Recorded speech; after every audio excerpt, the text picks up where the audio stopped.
ho ho, Jim. And a ho ho ho to you, Andrew. I can't believe it's Christmas again. Yeah, the time really does fly by, doesn't it?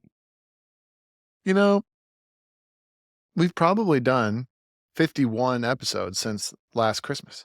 It's probably like just about exactly that many episodes since last Christmas. Yeah. There's like a paradox in my mind in regards to time flying. Part of me feels like the last Christmas episode was really a long time ago, hmm but then the other part of me feels like it was just yesterday. Yeah. Yeah. For me personally, it's the edit that feels like it just barely happened. If asking an AI bot to generate images of the Grinch stealing bagpipes and things like that feels so recent, and yet the conversation itself feels like it might have been multiple years ago. Yeah, totally. I don't do the edits, so as you're painstakingly aware. It looks like you may have literally decided to cut all your hair off during the last edit.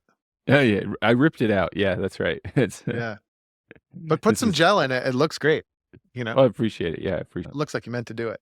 Well, the thing is, after having it gone long for a while, I mean, for decades, my hair would just kind of lay in a side part and got it cut short and it just goes straight up now. And I so like it. I'm trying to train it in one direction or the other right now, but it's not being trained. It's stubborn. I feel like you do enough, either facial or hair changes that your kids probably aren't totally shocked. No, not anymore. No, there's always a moment, especially for the younger they are, there's always a Yeah. moment the baby is excited to see me, but also a little weirded out. Wait. Yeah. Yeah. But the older kids at this point, they'll wake up in the morning and my face might be radically different and they don't even They're think like, about it. Dad, come on. Yep. Speaking of that sort of, see, here comes the segue, Jim. So good. This is what you have to drink when you hear the awful, poorly constructed segue. Yeah, But that's our game. speaking of like awful dad humor, it's time to do another AI generated Christmas special. It's going to be pretty great. So, Jim, Mm. I listened to our Christmas episode on the way in today. Mhm. And one of the things I've forgotten is that we attempted to get AI at the end of the year 2023 to compose a bagpipers version of The Night Before Christmas, but it was a horrendous failure. Mhm. I've asked it again 1 year later, and I think the result is nothing short of slightly more passable. A year of how many billions of prompts and the chatbots are getting better and it's that much slightly more passable. Okay. Absolutely. I said this last year, and a year has passed, and I still don't feel all that concerned that AI is going to take over the world. Maybe this is a good exercise to go through every year, just as a little reminder. Keep the panic down. Like, oh, actually, this isn't that impressive. So, shall we alternate stanzas and share this with the audience? Yeah, absolutely. I think that's an excellent idea. Absolutely. Okay. Last time when we did the Grinch, I went first. So, why don't you go first? Deal. Okay. A Piper's Night Before Christmas. 'Twas the night before Christmas, and all through the hall not a bag was deflating, no drones droned at all. The chanters were set by the fire with care, in hopes that fine reeds soon would be there. The pipers were nestled all snug in their beds, while visions of Strathspey danced in their heads. And I in my bonnet, my kilt Mm, pleated just right, had just tuned my drones for a long winter's night. mhm. By the way, it's going to be tough to keep those in tune on a winter's night. The Yeah, cold is going to cause some condensation, problematic. So, especially with the chanters all laid out next to the fire. yeah, that's not gonna work. All right, carrying on. When out on the lawn there arose such a skirl, I sprang from my bed, my tartan in a whirl. I should say that again, so instead of skirl, say skirl. Here we Okay. go. When out on the lawn there arose such a skirl, I sprang from my bed, my tartan in whirl. Away to the window I flew like a reel, tore open the shutters and spun on my heel. The moon on the pipes of the freshly tuned drones. That's kind of weak. Yeah. Anyway, gave a luster like silver to bass reeds and tones. When what to my wondering eyes should appear but a miniature sleigh and 8 pipers in gear. In All right. piping gear, I suppose, not in first gear or something like that. Yeah. Hmm. with a sprightly old driver, his sporran aglow. I knew in a moment it must be Saint Blow. More rapid than jigs his pipers they came, and he whistled and shouted and called them by name. That's This is wow. Okay. Now Strathspey, now reel, now march and air, on pibroch, on hornpipe, on jig, flare, beware.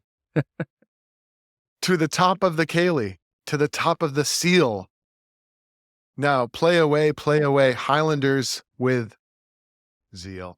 is seal supposed to be short for ceiling in this case, I do you think think? so. Yeah. Hmm. Yeah. Hmm. Creative. Yeah. As I think that's old Scots. Oh, I see. Okay. Well, in that case, yeah, genuinely, hey, way to go, chatbot. Yeah. As reeds that before wild gusts must endure, they harmonized boldly, their pitch was pure. So up to the rooftop the pipers they flew, with a sleigh full of reeds, and Saint Blow, too. And then in a flurry I heard on the roof the droning and tapping of each nimble hoof. As I drew in my breath and was turning around, down the chimney Saint Blow came with a bound. He was dressed in fine tartan from his head to his foot, and his kilt was all tarnished with ashes and soot. A bagpipe he carried, so noble, so grand, the drones were of silver, the blowpipe in hand.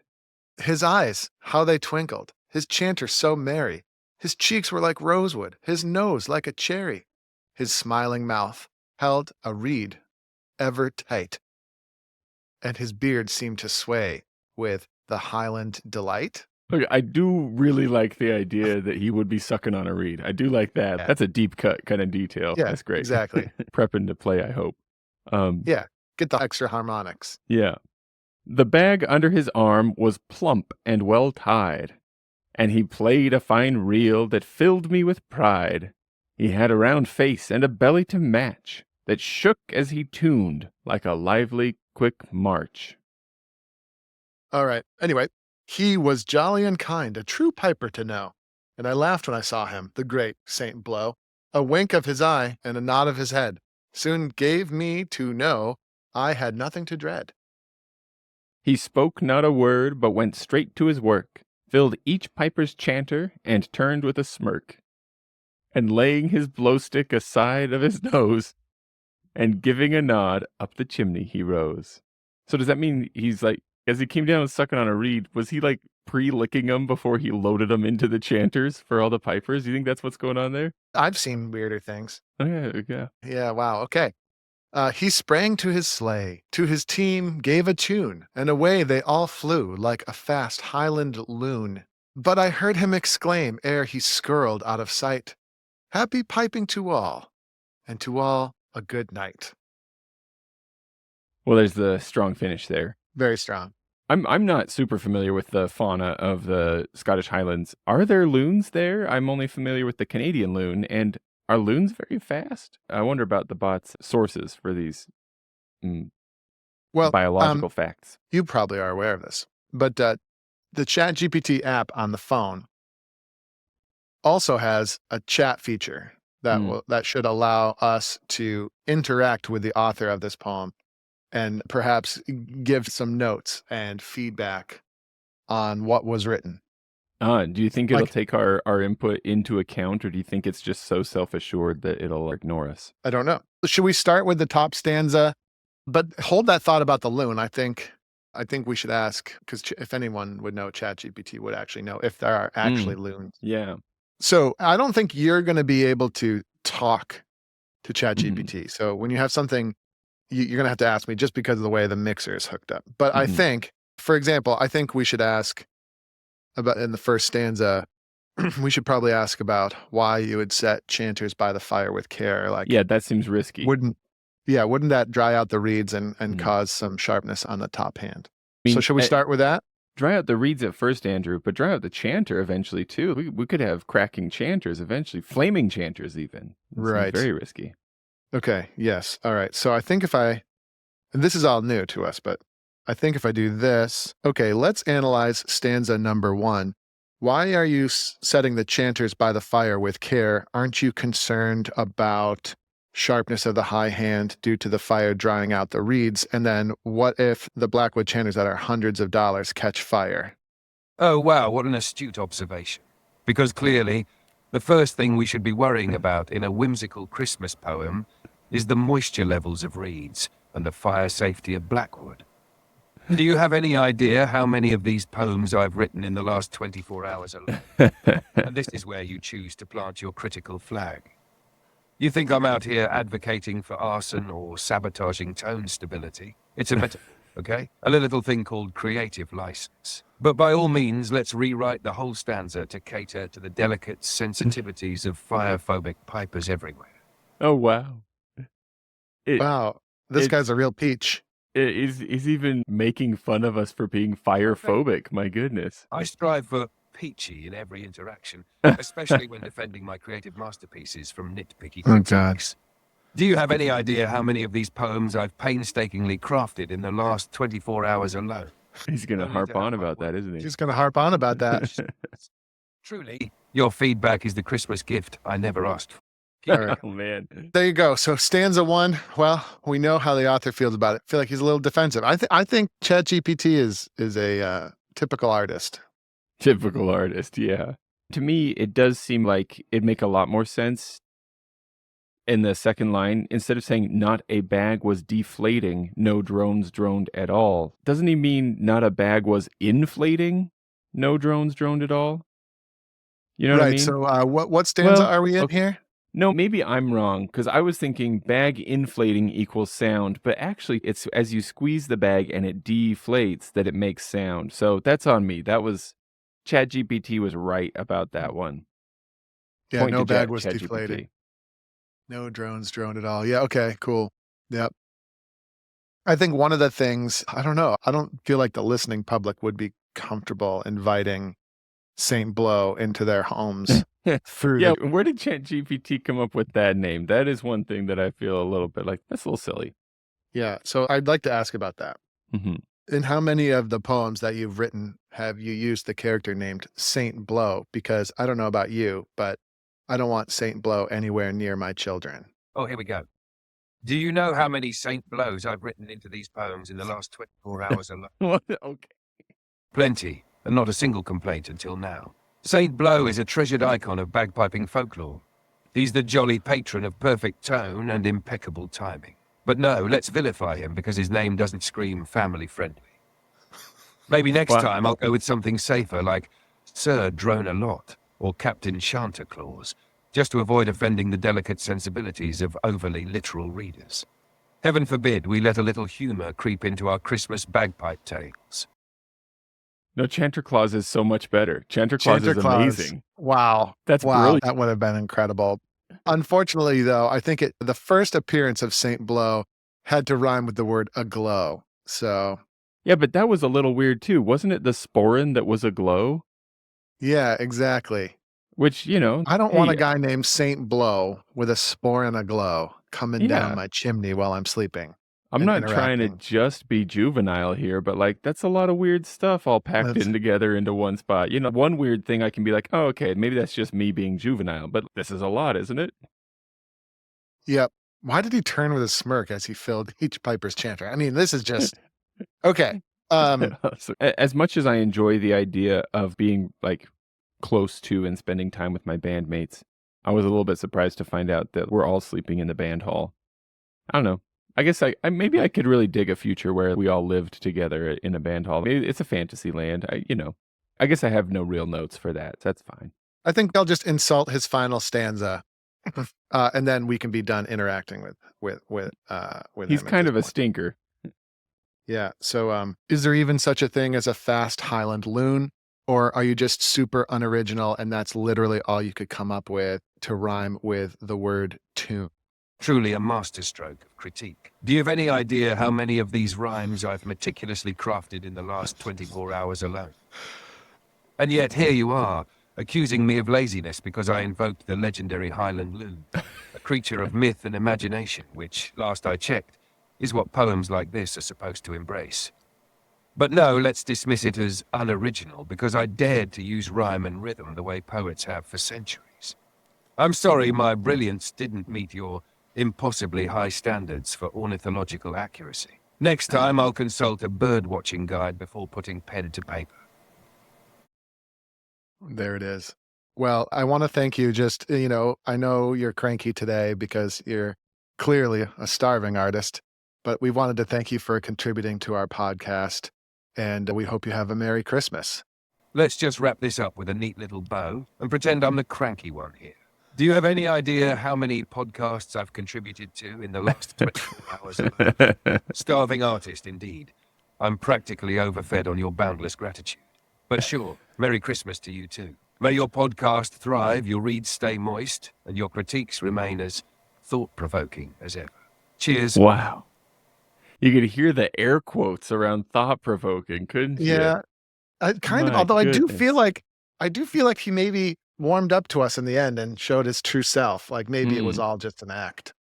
So maybe a little bit of one of those Christmas miracles at the end of the movie. He kind of turned sweet, Yeah, maybe. just a little bit. Happy piping to all, and to all a good night.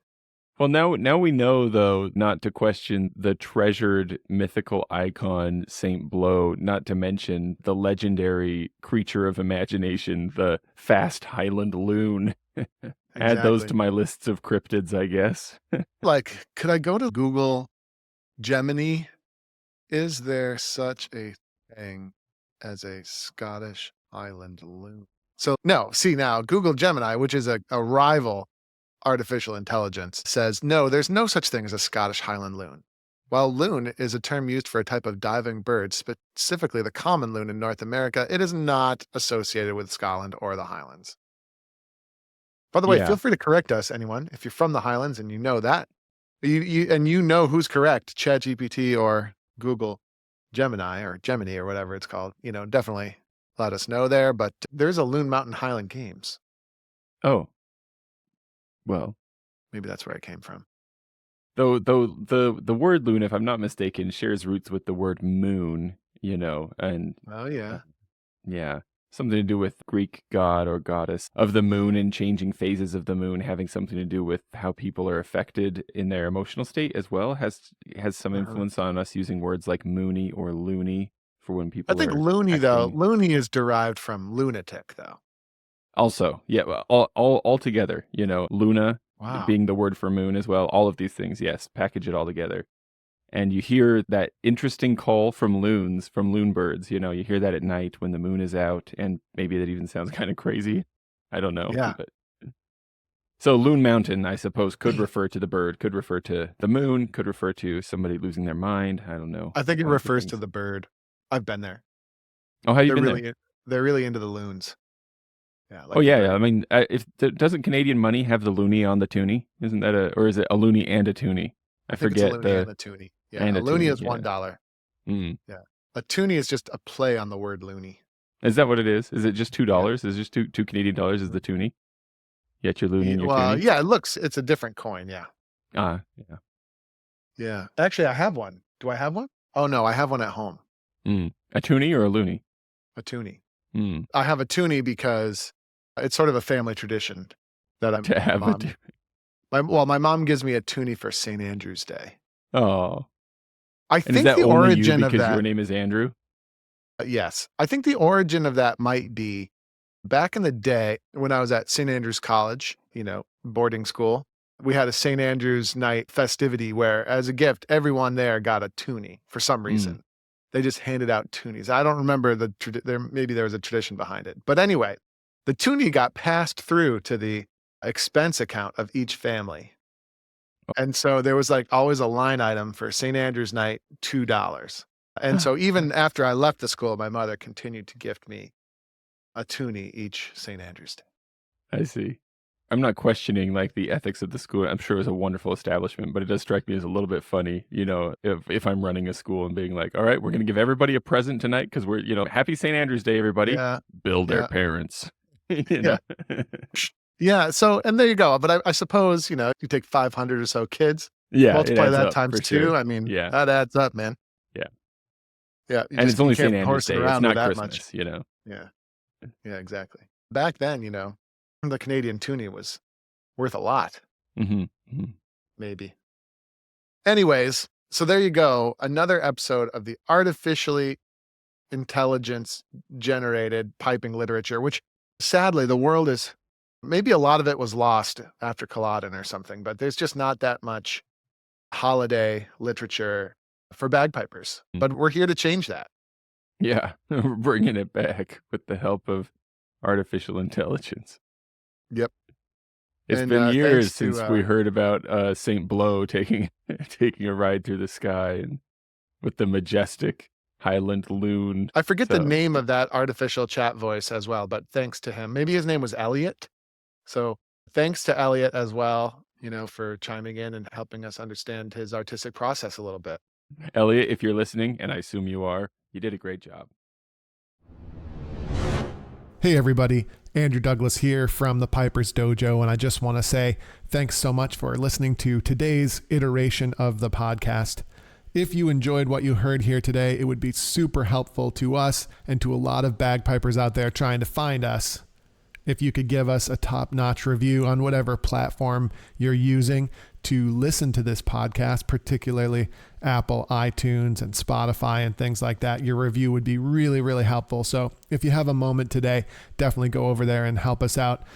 Other than that, until we meet again on the podcast or somewhere else, thanks again for listening.